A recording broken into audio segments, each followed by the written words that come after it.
17 horas 34 minutos.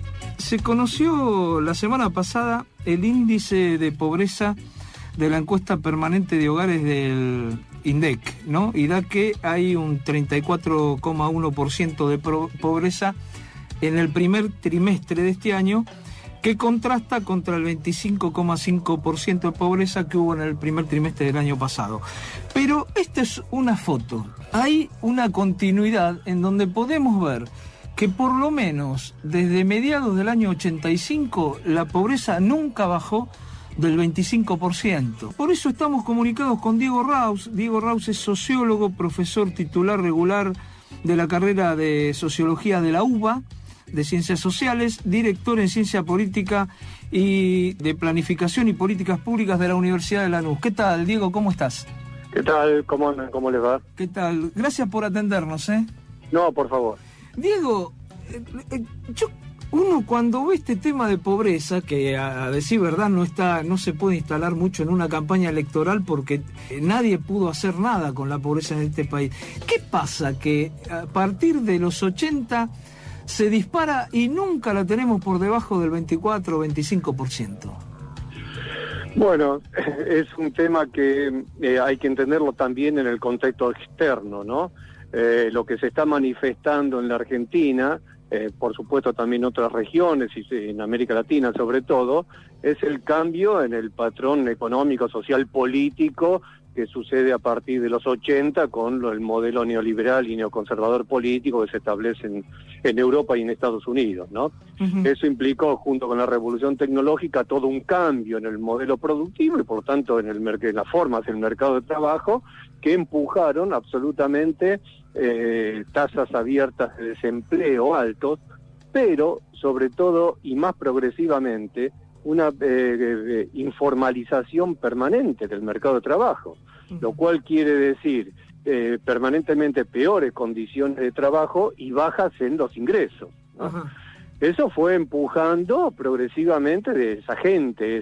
Pensemos que en la Argentina en este momento uno habla del desempleo, en este momento una tasa alrededor del 10%, pero el empleo informal está en el 40% de la población económicamente activa. Ajá. Es decir, hay un 50% de la población económicamente activa, porque el desempleo entra en esa categoría, que tiene serios problemas de ingresos y por lo tanto serios problemas de vida cotidiana, ¿no? Es decir, por más que haya empleo, muchos de los trabajadores o gran cantidad de los trabajadores siguen siendo pobres.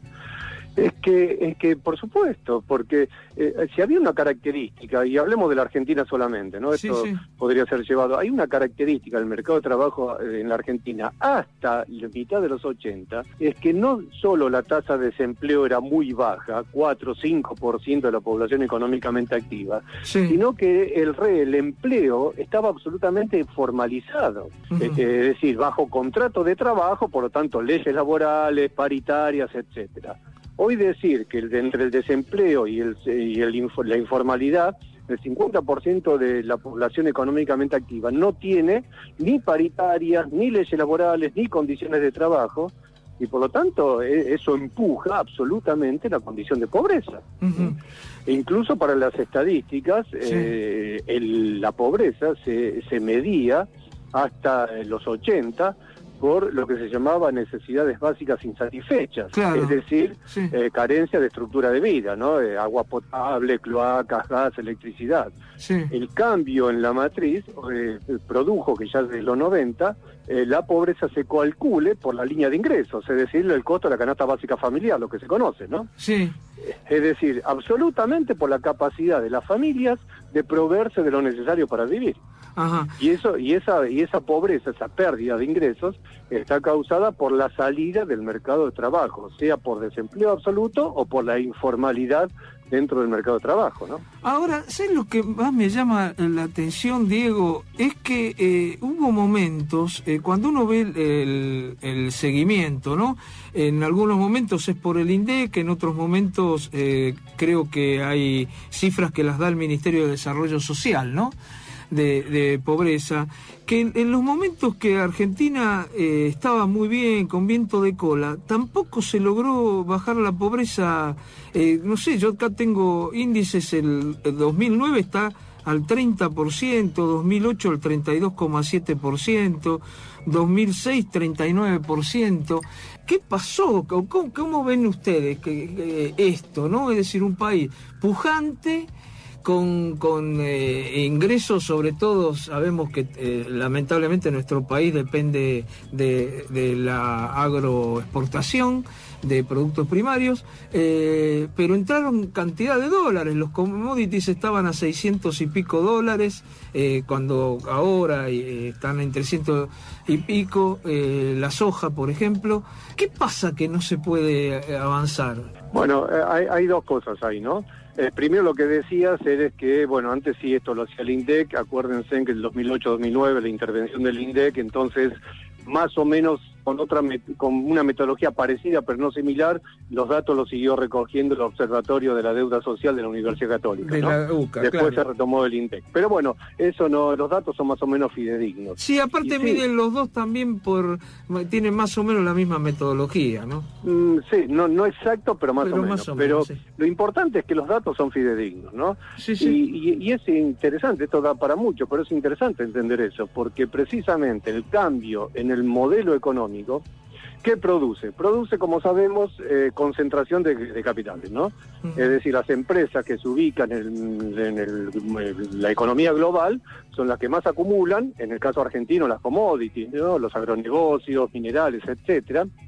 Pero ¿qué sucede? Sucede que esto puede pasar a partir del cambio tecnológico, es decir, a partir de la innovación tecnológica de esos grupos económicos. Sí. Entonces, ¿qué efecto económico se produce? Que quienes crecen, exportan, explican el crecimiento del PBI, como vos decías lo que pasó en la Argentina en la década pasada, ¿no? Sí, sí. Explican el crecimiento de la economía, pero ¿qué pasa? Por su componente tecnológico son los que menos empleo crean.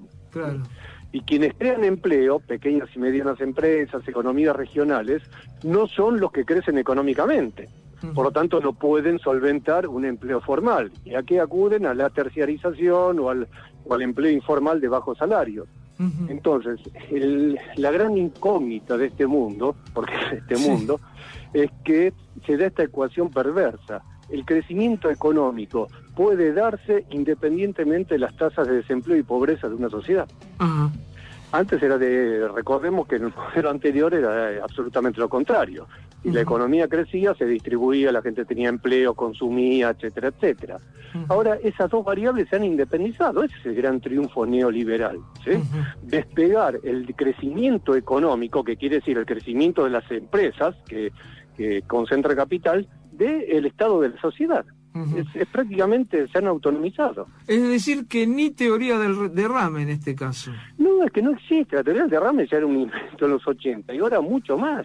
Ajá. Obviamente, si una economía crece pujantemente, como le pasó a la Argentina durante 6, 7 años, y bueno, sí, se puede distribuir un poco, se financian grandes planes sociales, etcétera, pero no se crea empleo formal. Porque vuelvo a reiterar, quienes producen el cambio económico, empresas, agronegocios, etcétera, no requieren empleo, requieren tecnología. ¿Cómo ves esto a futuro? Porque con las cifras que hemos visto, lo que ha pasado con la pobreza en los últimos 30 años por lo menos, a futuro parece que nadie está trabajando en modificar esto. Al contrario, ya se habla en algunos sectores de mayor tecnología, y uno ya la está viendo, mayor tecnología, y no hay una respuesta, digamos, los sectores económicos del sindicalismo, etcétera, ¿no? Desde los sectores empresarios, no hay una respuesta que diga, bueno, vamos a hacer esto porque se viene una ola tecnológica que todavía puede dejarnos con menos empleo y con menos ingresos. ¿Cuál es? Por supuesto, y ese es un problema del modelo sindical, en muchos países, pero también en la Argentina. El sindicalismo, con buena fe, y eso siempre fue su historia, ¿a quién representa? A los trabajadores formales. Pero el problema que hoy en día, vuelvo a reiterar, la mitad de la población económicamente activa no está en el mercado formal, claro. O sea, no está representada y no está defendida. Yo creo que este es un problema serio, es un problema estructural, ¿sí? Sí. De alguna manera, aunque da mucho para hablar, independientemente de la voluntad política de los gobiernos, etcétera, es cómo está funcionando el mundo, la economía global, ¿sí?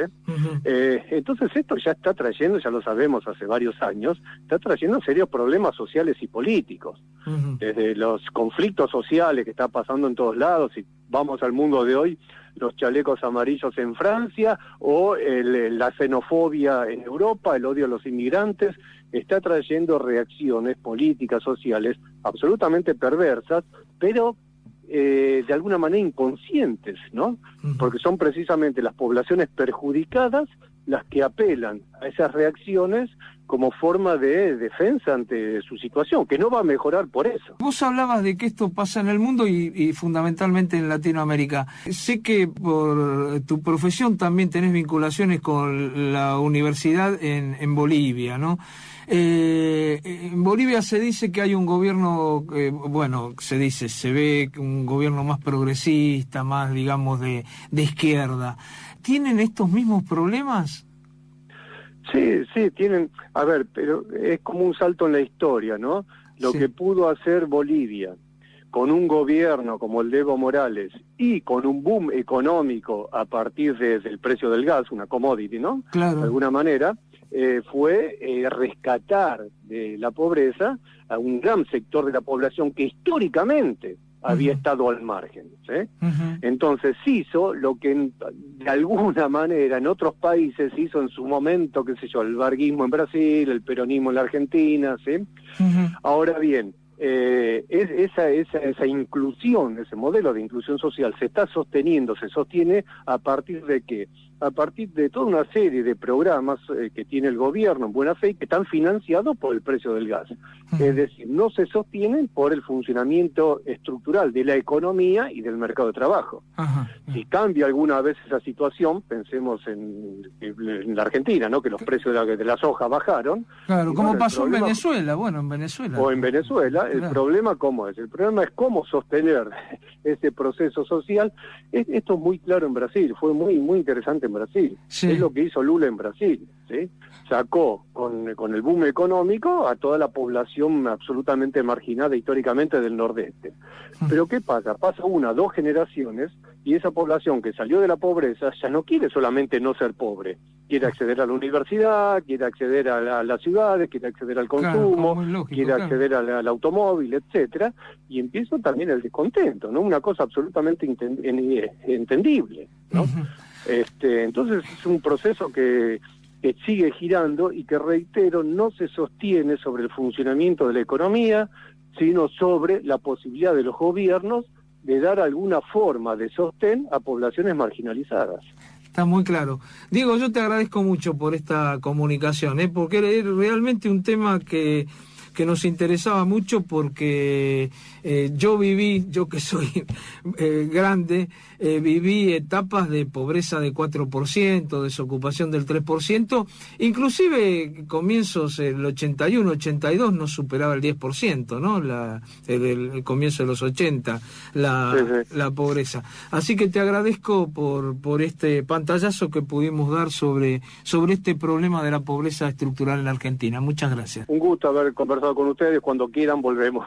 Volvemos a hablar. Un abrazo grande. Gracias, hasta luego. Gracias.